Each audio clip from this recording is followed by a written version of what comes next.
Break के बाद आप सभी का स्वागत है और अब खबरों का रुख करेंगे सुपरफास्ट अंदाज में। जयपुर के एसएमएस अस्पताल में डॉक्टर एसएन सुब्बा राव का निधन हो गया। सुब्बा राव ने आज सुबह अंतिम सांस ली। अपने 2 दिवसीय यूपी दौरे के दौरान अमित शाह सूबे की चुनावी नब्ज टटोलेंगे। पीएम मोदी ने पूर्वांचल में चुनावी अभियान को धार दिया तो अमित शाह अवध के इलाके में बीजेपी के सियासी समीकरण को दुरुस्त करने की कवायद करेंगे। आईआरसीटीसी ने आस्था सर्किट स्पेशल पर्यटन ट्रेन चलाने की योजना बनाई है। इसमें यात्री बिहार की राजधानी पटना होते हुए माता वैष्णो देवी के दर्शन कर सकेंगे। भारत और इंग्लैंड के बीच पहली ट्राई सर्विस मिलिट्री एक्सरसाइज का आगाज हो गया है। कोंकण शक्ति 2021 के तहत अरब सागर में कोंकण तट के पास इसके समुद्री चरण की शुरुआत हो गई है। शाहरुख खान के बेटे आर्यन खान को आज भी जमानत नहीं मिली। बॉम्बे हाईकोर्ट से आज फिर जमानत पर सुनवाई होगी। एनसीबी अधिकारी समीर वानखेड़े की पत्नी क्रांति ने उनके समर्थन में मोर्चा खोल रखा है। क्रांति ने कहा कि मेरे पति गलत नहीं है। अगर उनके पति को एनसीबी से हटाया गया तो कईयों को फायदा होगा। पेगासस जासूसी मामले में कोर्ट की निगरानी में जांच की मांग वाली याचिका पर सुप्रीम कोर्ट आज फैसला सुनाएगी। इस मामले में chief justice NV Ramana, justice Suryakant, justice Hima Kohli की बेंच फैसला सुनाएगी। सुप्रीम कोर्ट ने यूपी सरकार को निर्देश दिया है कि वे लखीमपुर खीरी हिंसा मामले के सभी प्रत्यक्षदर्शी गवाहों की सुरक्षा सुनिश्चित करें। साथ ही कोर्ट ने कहा है कि गवाहों के बयान मजिस्ट्रेट के सामने जल्द से जल्द दर्ज करवाए जाए। जम्मू कश्मीर के बांदीपुरा में सेना के काफिले पर ग्रेनेड अटैक हुआ है, जिसमें 6 नागरिक घायल हुए हैं। घायलों में 2 की हालत गंभीर है। जम्मू और कश्मीर के 2 सीमावर्ती जिलों पुंछ और राजौरी में छिपे आतंकवादियों का पता लगाने के लिए चलाया जा रहा व्यापक तलाशी अभियान जारी है। इस दौरान एक जंगल के इलाके से भारी गोलीबारी की खबर मिली है। प्रधानमंत्री मोदी की अध्यक्षता में केंद्रीय कैबिनेट की बैठक हुई। बैठक में मंत्रालयों के कामकाज की समीक्षा हुई। इसके साथ ही केंद्र सरकार की नीतियों पर चर्चा की गई।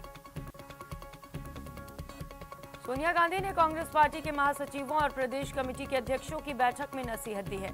उन्होंने कहा कि बीजेपी आरएसएस की विचारधारा का मुकाबला करना है तो अनुशासन और एकजुटता दिखाना होगा। कांग्रेस सांसद राहुल गांधी 30 अक्टूबर को गोवा के दौरे पर रहेंगे। इस दौरान वे यहां कांग्रेस कार्यकर्ताओं को संबोधित करेंगे।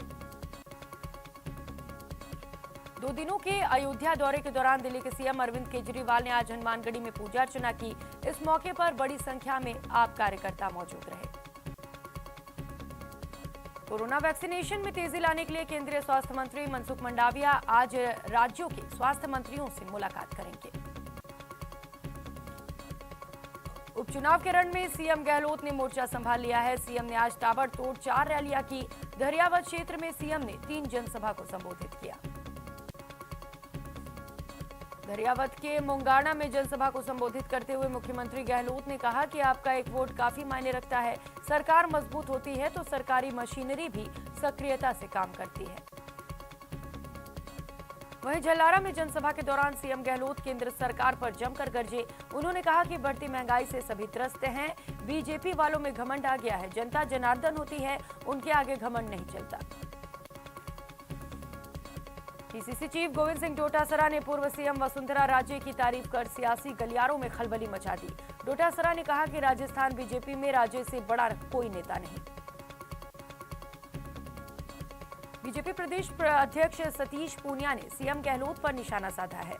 पूनिया ने कहा कि उपचुनाव में कांग्रेस बाजी हार गई है, इसीलिए सीएम को धरियावद और वल्लभनगर में उतरना पड़ा। प्रदेश में होने वाले उपचुनाव की सरगर्मियां तेज हो गई हैं। उपचुनाव प्रभारी राजेंद्र राठौर ने धरियावद में कमान संभाल ली। उन्होंने बीजेपी के जीत का दावा किया। राजस्थान में प्रतियोगी परीक्षाओं के दौरान इंटरनेट सेवाओं को रद्द करने के खिलाफ राजस्थान हाईकोर्ट में दायर जनहित याचिका पर सुनवाई हुई, जिसमें कोर्ट ने राज्य सरकार और गृह विभाग से जवाब मांगा है। Mewar chamber of commerce and industry के साथ बिहार के उद्योग मंत्री की बैठक हुई। भीलवाड़ा में उद्योगपतियों से सैयद शाहनवाज हुसैन ने कहा कि बिहार को नए चश्मे से देखें, अपने उद्योग का नया विस्तार बिहार में करें। अजमेर में 13 साल के नाबालिग से रेप के मामले में पॉक्सो कोर्ट ने दोषी को फांसी की सजा सुनाई है। 20 गवाह और 51 दस्तावेज के आधार पर कोर्ट ने दोषी को सजाए मौत दी है। डूंगरपुर के डूंका गांव में एक बाप ने अपने ही बेटे की हत्या कर दी। जानकारी के मुताबिक मृतक अपने छोटे भाई की पत्नी से झगड़ा कर रहा था। इस दौरान पिता ने बेटे के सिर पर वार कर दिया। भीलवाड़ा के लक्ष्मीपुरा कोटड़ा गांव में एक ही परिवार के 3 मासूम भाई बहनों की टैंक में डूबने से मौत हो गई। मौके पर पहुंची पुलिस ने तीनों के शवों को बाहर निकाला। चित्तौड़गढ़ के अरनियापंथ गांव में भी पानी में डूबने से 2 मासूमों की मौत हो गई। घटना की सूचना मिलने पर शंभूपुरा थाना पुलिस मौके पर पहुंची और तफ्तीश शुरू कर दी। अजमेर के किशनगढ़ में एसीबी ने राजकीय वाईएन अस्पताल में बड़ी कार्रवाई की और 1 लाख की रिश्वत लेते डॉक्टर मनोज स्वामी को रंगे हाथों गिरफ्तार किया। वहीं जयपुर में एसीबी ने बड़ी कार्रवाई की और बीवीजी कंपनी के घूसखोर असिस्टेंट मैनेजर को 75,000 की घूस लेते रंगे हाथों गिरफ्तार किया। जयपुर एयरपोर्ट पर कस्टम विभाग ने 60 लाख रुपए की तस्करी का सोना पकड़ा है। आरोपी यात्री को एयर अरबिया की शारजहां जयपुर फ्लाइट से गिरफ्तार किया गया। अलवर के बहरोड उपखंड में चोरों ने खाद्य बीज भंडार की दुकान पर धावा बोल दिया और करीब 2 लाख का सामान चुराकर फरार हो गए। भीलवाड़ा के रायला में एक युवक ने पेड़ पर लटक कर आत्महत्या कर ली। पुलिस के मुताबिक मृतक नागौर जिले का निवासी था और भीलवाड़ा में किसी फैक्ट्री में काम करता था। अलवर में एक युवक की संदिग्ध परिस्थितियों में मौत हो गई। पुलिस ने शव का पोस्टमार्टम कराकर शव परिजनों को सुपुर्द कर दिया। करौली उपखंड के डफलपुर गांव के ग्रामीणों ने सार्वजनिक भूमि का गलत अलॉटमेंट करने का आरोप लगाते हुए जिला कलेक्टर को ज्ञापन सौंपा। झालावाड़ के पिड़ावा कस्बे में चोरों ने अपने हाथ दिखाते हुए शहर के राजकीय कन्या उच्च माध्यमिक विद्यालय में वारदात को अंजाम दिया। कमरों के ताले तोड़कर स्कूल में लगे पंखे कुर्सियों सहित कीमती सामान लेकर फरार हो गए। जयपुर में अवैध खनन और परिवहन के खिलाफ कार्रवाई करते हुए 4,974 मामले दर्ज किए गए हैं। उपकरण और मशीन आदि भी जब्त किए गए।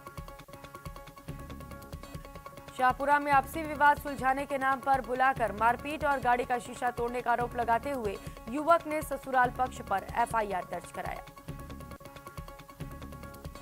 बाड़मेर की सिवाना पुलिस ने नाबालिग को भगाने के मामले में एक युवक को गिरफ्तार कर कोर्ट में पेश किया। कोर्ट ने आरोपी को 2 दिन के पुलिस रिमांड पर भेज दिया। उदयपुर के हिरणमगरी सेक्टर 9 में इलाके में एक महिला के गले से झपट्टा मारकर 3 बदमाश सोने की चेन लेकर फरार हो गए। चेन करीब 1.5 तोला वजनी था। राजसमंद की राजनगर थाना पुलिस ने एक बड़ी कार्रवाई करते हुए एनडीपीएस मामले में 14 महीने से फरार चल रहे आरोपी को गिरफ्तार किया। बीकानेर के राजकीय नर्सिंग कॉलेज के स्टूडेंट की सुसाइड के मामले में उसके पति ने पत्नी के साथ पढ़ने वाले 2 लोगों के खिलाफ एफआईआर दर्ज कराई है। बूंदी में आजाद कुमावत नामक युवक के हुए ब्लाइंड मर्डर के मामले में पुलिस ने मुख्य आरोपी भीम सैनी और उसके एक साथी को गिरफ्तार कर लिया है। सवाई माधोपुर में एक ट्रैक्टर चालक से लूटपाट करने के 3 आरोपियों को रावंजना डूंगर थाना पुलिस ने गिरफ्तार किया। बूंदी की कॉपरेन थाना पुलिस ने जुआरियों के खिलाफ बड़ी कार्रवाई की। 4 जुआरियों को गिरफ्तार कर उनके कब्जे से 5600 रुपए भी बरामद किए। राजसमंद में नाथद्वारा थाना पुलिस ने बड़ी कार्रवाई करते हुए लाखों रुपए के नकली बिजली की कंपनियों के उपकरण जब्त करते हुए एक आरोपी को डिटेन किया। बूंदी में नाबालिग को उसी की मां ने 4 बेचा। ये मामला बाल कल्याण समिति के सामने आया, जिसमें समिति ने संज्ञान लेकर पीड़िता को जल्द न्याय दिलाने के लिए रिपोर्ट दर्ज कराई। बीकानेर के नापासर कस्बे में 2 सगी बहनों ने अपने घर में फांसी का फंदा लगाकर आत्महत्या कर ली। दोनों बहनों को फंदे पर लटका देखकर परिवार और आसपास के लोगों में हड़कंप मच गया। इस बुलेटिन में फिलहाल इतना ही। नमस्कार।